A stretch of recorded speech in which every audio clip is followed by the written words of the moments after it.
เจ้าสบายดีเนาะมาตามที่มื้อนั้นคลิปตัวนั้นจบไปอาจารย์ก็ว่าจะมาสอนเกี่ยวกับเรื่องการผันเสียงของสระเมื่อมีตัวสะกดเข้าไปมันจะออกเสียงรูปแบบใดเนาะก็คือคลิปที่ผ่านมานั่นแม่นคลิปตัวนี้เนาะก็คือคลิปตัวนี้อาจารย์จะสอนไปแล้วเกี่ยวกับเรื่องการออกเสียงของพยัญชนะควบกับเสียงสระที่ออกตัวยอ แล้วมาเที่ยวนี้อาจารย์จะสอนเกี่ยวกับเรื่องการผันเสียงของสระที่มีตัวสะกดเข้าไปมันจะมีการผันเสียงรูปแบบใดได้มันก็จะมี4ไฟล์เนาะมันจะมี4ไฟล์5ไฟล์อยู่ในนี้เนาะเราจะได้เรียนทั้งหมดเป็นพวกนี้เนาะเราจะเรียน3ไฟล์นี้ก่อนเนาะ3ไฟล์นี้เพราะว่ามันจะต้องการคำอธิบายค่อนข้างยาวเด้เนาะแล้วเรามาเข้าในไฟล์ตัวนี้ก่อนเนาะก็คือเข้าไปในสไลด์ที่1อันในหัวข้อนี้ก็คือจำนวนสระที่มีการเปลี่ยนเสียงเมื่อมีตัวสะกดผสมเข้าไปก็คือสระอาเนาะคำทำอิฐหรือว่าสระตัวทำอิฐสระอาเมื่อมันไปเจอกับสะกดมันจะมีการผันเสียงรูปแบบใดได้ก็คือขั้นตอนที่2ตัวนี้เนาะชื่อขั้นตอนที่2ตัวนี้แล้วตัวนี้เนาะตัวนี้ก็คือสระอาเป็นเสียงเดิมของมันอาจารย์จะหมายอันนี้จะเป็นข้อหมายเหตุเนาะอันนี้จะเป็นหมายเหตุให้เฮาเนาะคอลัมน์หรือว่าบล็อกที่2นี้จะเป็นตัวหมายเหตุและบล็อกที่1นี้ก็คือการผันเมื่อมีตัวสะกดเข้าไปแล้วคอลัมน์หรือว่าบล็อกที่3ตัวนี้บล็อกที่4เนาะถ้านับจากนี้มาก็คือบล็อกที่4จะเป็นรูปแบบตัวอย่างให้เราเห็น สระอาเมื่อมันเป็นเสียงเดิมมันก็อย่างเป็นสระอาเนาะสระอาตัวนี้ถ้ามันเป็นเสียงเดิมมันอย่างเป็นสระอาและถ้าว่ามันแม่นเสียงพยัญชนะตัวอโอแต่บวกกับสะกดเนาะพยัญชนะอโอก็คือเสียงเดิมของมันเท่าใดเนาะเพราะว่ามันเป็นพยัญชนะอโอตัวนี้เนาะมันเป็นอโอเนาะมันจะเป็นอโอตัวทางหน้านี้เนาะแล้วตัวทางหน้าเนาะตัวทางหน้านี้แล้วถ้าว่าถ้าว่ามันมีสระก็คือสระอาเนาะแล้วมันมีสะกดเนาะอยู่ในนี้ถ้าว่ามันมีสะกดอยู่รูปนี้มันมีสะกดอยู่รูปนี้มันจะผันเปลี่ยนเป็นไม้กันมันจะผันเปลี่ยนเป็นไม้กันให้เฮาเนาะก็คืออยู่ภาคพิสระอาสระอาโอโอสระอาสะกดกอไก่ก็จะอ่านว่าอะเพราะมันได้เสียงมาจากตัวนี้ แล้วมีบางคนถามว่าแล้วอาจารย์อ่านว่าอักได้บ่อ่านว่าอักได้บ่ก็ได้เนาะได้แต่ว่าส่วนหลายคนเกาหลีเพิ่นบ่ได้อ่านแบบนั้นเนาะเพิ่นจะอ่านออกเสียงตัวนี้อาจารย์ก็เลยให้อ่านตัวนี้นะอ่านตัวนี้มันจะตรงเป๊ะมันจะตรงกว่าอ่านว่าอักทีนี้มันจะเสียงมันจะค่อนข้างขึ้นสูงได้นิดนึงจะบ่ถูกก็ให้อ่านตัวนี้แล้วเสียงตัวที่2บัดนี้นะเสียงตัวที่2ก็คือมันจะเป็นรูปแบบเดียวกันเนาะ ถ้าว่าพยัญชนะมันบ่แม่นอโอตัวนี้เนาะเสียงพยัญชนะบ่แม่นอโอก็คือความหมายคือแม่นตัวอื่นบ่แม่นอโอบวกกับสระและมีตัวสะกดมันจะแม่นไม้กันเนาะมันจะคล้ายๆคือกับไม้กันตัวที่ถึงนี้คล้ายคือกันเลยเนาะก็คือพยัญชนะแม่นมอมแมวมันจะบ่แม่นอโอแล้วบัดนี้นะแม่นมอมแมวแล้วสระของมันเป็นสระอามอแมวบัดนี้นะ แล้วสระอามีสะกดอโอก็คือให้อ่านสะกดอโอก็คือสะกดงองัวเนาะถ้าว่าอโอมาเป็นสะกดมันจะกลายเป็นสะกดงองัวแล้วพยัญชนะมอแมวก็อยู่นี้แล้วไม้กันคล้ายคือตัวนี้เลยเนาะตัวเป็นวงกลมติ๊กๆอยู่นี้จะเป็นตัวพยัญชนะเนาะพยัญชนะมาอยู่นี้พยัญชนะนอก็เป็นนอพยัญชนะมอก็เป็นมอแล้วตัวสะกดอย่างตัวสะกดงองัวก็มาอยู่พี่เนาะอาจารย์จะหมายสีแดงไปนี่ไว้ให้เราได้สังเกตเบิ่งเนาะและถ้าว่าพบตัวยอเด้จะอ่านแนวใดเนาะคืออาจารย์จะยกตัวอย่างอยู่นี้นั่นแหละตัวสระยาก็คือกันนั่นแหละถ้ามาเจอก็เพียงแต่เปลี่ยนเสียงอเป็นยอความหมายของอาจารย์ก็คือถ้าอยู่นี่เป็นยาเนาะถ้าอยู่นี่เป็นยาสมมุติว่าสระยาว่าซั่นซะ สมมุติว่ายาสระยาเนาะมันกลายมาอยู่นี้มันก็เป็นสระยาเนาะมันก็เป็นสระยาและอันนี้เป็นเสียงเดิมของมันแล้วต่อมานี้เนาะมันก็เป็นสระยานะอยู่นี่มันก็เป็นสระยาแล้วตัวที่สองมันนี่น่ะต่อมาตัวที่สองพี่อยู่นี่แม่นยอยาเนาะแล้วต่อไปฟักพี่อาจารย์ยกตัวอย่างพี่ความหมายคืออาจารย์จะเอาคำนี้มายกตัวอย่างในรูปแบบของยอยาให้เฮาเนาะก็คือมันจะเป็นยาแล้วสระยาต่อด้วยอโอมันก็อ่านว่ามันก็เปลี่ยนเนาะมันเปลี่ยนอโอเป็นยอยาเนาะก็คือเปลี่ยนอโอปกติเป็นอโอแล้วเปลี่ยนเป็นยอยาก็คือยากหรือว่าเฮาจะเขียนยากหรือว่ายักษ์ก็ได้แต่ส่วนหลายให้อ่านยักษ์เนาะยักษ์มันถูกกว่า แล้วมาอยู่นี้คันถ้าว่ามาอยู่นี้เนาะก็เปลี่ยนตามเสียงของไฟล์ถึงนี้เนาะก็เปลี่ยนตามพวกนี้เนาะสระยอก็คืออ่านแล้วก็ควบไปตามเสียงของมันเนาะอ่านแล้วควบไปตามเสียงของมันก็ถือว่าแล้วไปเนาะแล้วกรณีว่ามันมารูปแบบนี้สระยาบวกสระยาแล้วใส่กอไก่เขาก็อ่านว่ายักษ์ตามตัวนี้แล้วถ้าว่ามันเป็นสระมันเป็นสระยาเบิ่งนะสระยาแล้วมันกลายเป็นตัวอื่นหรือว่ามันแม่นพยัญชนะตัวอื่นความหมายว่าอันนี้เป็นกอไก่เนาะอันนี้เป็นบ่แม่นอโออันนี้เป็นกอไก่ตัวอย่างกรณีที่3นี้ให้เนาะอันนี้เป็นกอไก่บัดนี้น่ะกรณีบ่น่ะบ่มีบอนเขียนแล้วกรณีแม่นกอไก่กรณีนี้แม่นกอไก่บวกกับสระยาเฮาก็แม่นคียาเนาะตามกฎขั้นถึงเนาะอันนี้เนาะก็คือพวกนี้บวกสระอีควบกับเสียงเดิมของมันก็คืออียาอียออียูตามดับตามเสียงเดิมของมันกายอยู่นี้ก็เป็นตัวนี้จะเป็นเคียและมีตัวสะกดก็เพียงแต่ผันเสียงไปตามตัวสะกดคันถ้าว่าสะกดงองัวก็คือคียางคียางก็ถือว่าแล้วไปเนาะโอเคเนาะเอาไปต่อสไลด์อื่นเนาะต่อสไลด์อื่นต่อสไลด์นี้บัดนี้นะต่อสไลด์ของสระอบัดนี้ต่อสไลด์ของสระอต่อสไลด์ของสระอเนาะอันนี้อาจารย์เขียนอยู่ในนี้อาจารย์เขียนผิดเพี้ยนน้อยนึงแป๊บเดียว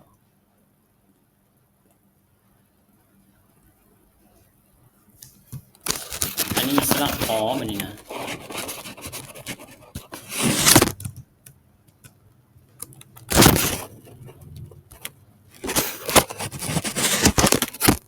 อันนี้จะเป็นเสียงของสระอบัดนี้เสียงของสระอเนาะเสียงของสระอก็คือเสียงเดิมเสียงเดิมของมันอันนี้จะเป็นเสียงเดิมเสียงเดิมของมันและถ้าว่ามันบ่มีสะกดก็คืออคือเก่าอ่านคือเก่าแต่คันถ้าว่ามาในกรณีที่2เนาะมันจะเป็นรูปแบบนี้ถ้าว่าเสียงเดิมก็คือเสียงเดิมเสียงอโอนั่นแหละเสียงอโอคือเสียงเดิมบวกสระอคือเก่าและถ้าว่ามีสะกดให้อ่านออกตัวนี้เพราะว่าตัวสีแดงที่อาจารย์หมายอยู่นี้มันแม่นสะกดคันซั่นสะกดสีแดงตัวนี้มันก็แม่นสะกดของอโอของมอแมวตัวนี้ก็คือมอแมวมันจะอยู่พี่เนาะมันจะอยู่พี่แล้วสระเดิมก็คือสระอเนาะและพยัญชนะก็คือพยัญชนะอแล้วสะกดสระเนาะบ่แม่นสะกดโทษสระก็เป็นสระอแล้วตัวสะกดตัวมอแมวเนาะตัวมอแมวเราก็เพียงแต่อ่านให้ตรงกับสระคำนี้เนาะเพราะว่าคำนี้มันออกเสียงมารูปแบบนี้ให้เราแล้วมันถ้าเพียงแต่ตัวสะกดมอแมวเราก็เอามอแมวมาใส่เนาะอันนี้ตัวสะกดกอไก่เราก็เอากอไก่ไปใส่เนาะอันนี้ตัวสะกดงองัวเราก็เอาตัวงองัวไปใส่แล้วอ่านให้ได้คำภาษาเราตัวนี้มันก็ออกมาเนาะพอเข้าใจแล้วมันง่ายๆซื่อมันบ่สับสนเนาะมันบ่สับสนขอเพียงแต่จื่อวิธีแล้วขั้นตอนที่3บัดนี้น่ะขั้นตอนที่3เนาะขั้นตอนที่3ก็คือตัวนี้ถ้าว่าพยัญชนะบ่แม่นอโอเนาะถ้าว่าบ่แม่นอโอแล้วมันแม่นตัวอื่นนอกเหนือจากอโอก็คือเอาไปใส่จุดของตัว x นั้นเนาะเอาไปใส่จุดของตัว x ก็คือ x นี่แหละก็คือตัวนี้เอาไปใส่จุดของ x นี้ก็คือคันถ้าว่าสะกดพยัญชนะแม่นพยัญชนะนอนกบ่ได้น่ะพยัญชนะแม่นพยัญชนะนอนกแล้วไปเจอกับสระอเนาะเจอกับสระอ และมีตัวสะกดนอนกเนาะขอเพียงแต่อยู่นี้แม่นนอนนกเขาก็เอาไปใส่ตัว x เนาะอันนี้มันสระอมันกลายเป็นตัวอโอแล้วตัวสีแดงที่อาจารย์ติ๊กๆอยู่นี่ก็คือนอนนกแล้วเอาคำนี้มาใส่นี้ตัวสะกดนอนนกอยู่นี้เนาะแล้วนออันนี้เขาก็อ่านเท่ากับคำว่าอโอนอนนกก่อนเนาะพยัญชนะนอนนกแล้วอโอขึ้นก่อนแล้วตัวสะกดแม่นหยังตัวสะกดแม่นนอนนกเขาก็อ่านคำนี้นอนก็ถือว่าได้นะก็ถือว่าได้ไปคำหนึ่งแล้วถ้าว่าอยู่นี้เป็นกอไก่เขาก็เอานอนนกเปลี่ยนเป็นกอไก่อันนี้แม่นดอเด็กเขาก็เปลี่ยนดอเด็กมาเป็นเขาก็เปลี่ยนกอไก่มาเป็นดอเด็กตามขั้นตอนไปเนาะแล้วตัวสะกดนี่แม่นสะกดมอแมวก็เปลี่ยนตัวทางหลังนี่เป็นมอแมวไปตามลำดับมันก็เปลี่ยนไปตามลำดับแล้วก็อ่านในรูปแบบภาษาเรานั้นก็สามารถอ่านได้คล่องแคล่วเนาะแล้วสไลด์ที่3บัดนี้นะสไลด์ที่3ก็คือพวกหวาเนาะสระผสมบัดนี้นะตัวนี้เด้ออาจารย์อย่างบ่ทันอธิบายขั้นตอนตัวหนึงขั้นตอนก็คือขั้นตอนตัวนี้เนาะอาจารย์ลึกก่อนเด้อลึกก่อนก็คือขั้นตอนตัวนี้เนาะสระยอก็คือกันเนาะคือกับตัวที่อธิบายข้างถึงนี้เนาะก็คือกับพวกนี้แหละก็เพียงแต่ผันเสียงไปตามตัวนั้นก็ถือว่าแล้วไปเนาะคันถ้าว่ากรณีออกมาเป็นสระมอแมวเนาะมอแมวบวกกับยอก็เพียงแต่เอาเสียงอโอไปเปลี่ยนเป็นเสียงยอยาก็คือพวกนี้เป็นยอยาหมดเนาะก็คือพวกนี้เป็นยอยาแล้วอยู่ทางหน้านี่มันก็แม่นยอยาแล้วอยู่ทางหลังก็แม่นยอยาหมดเนาะ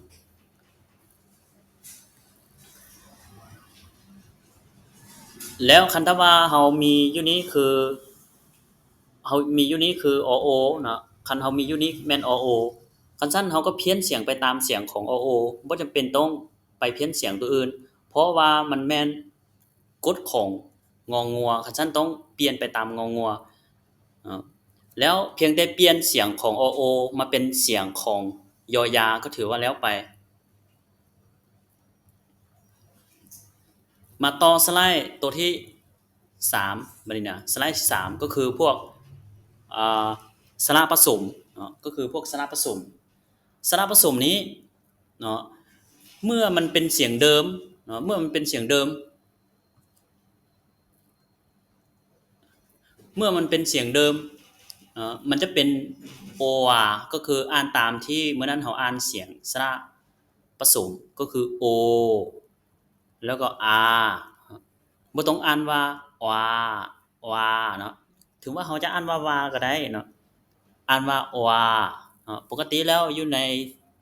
ไฟล์เอกสารต่างๆเนาะหรือว่าตามที่เราเรียนอยู่ต่างๆเพิ่นได้ออกว่าวาแบบนี้เนาะวาก็ได้แต่ตอนไปเพี้ยนเสียงเนาะตอนไปเพี้ยนเสียงคือตัวนี้ต้องบ่ต้องอ่านว่าวาเนาะอ่านวาเนาะแล้วอันนี้จะเป็นเสียงเดิมของมันแล้วตัวที่2วันนี้น่ะกฎข้อที่2ก็คือมันแม่นเสียงเดิมของเสียงอโอเนาะแม่นเสียงเดิมของเสียงอโอแต่มันมีสะกดบัดนี้น่ะมันมีสะกด ถ้าว่ามันมีสะกดก็เพียงแต่อ่านตามเสียงตัวนี้แล้วสะกดหยัง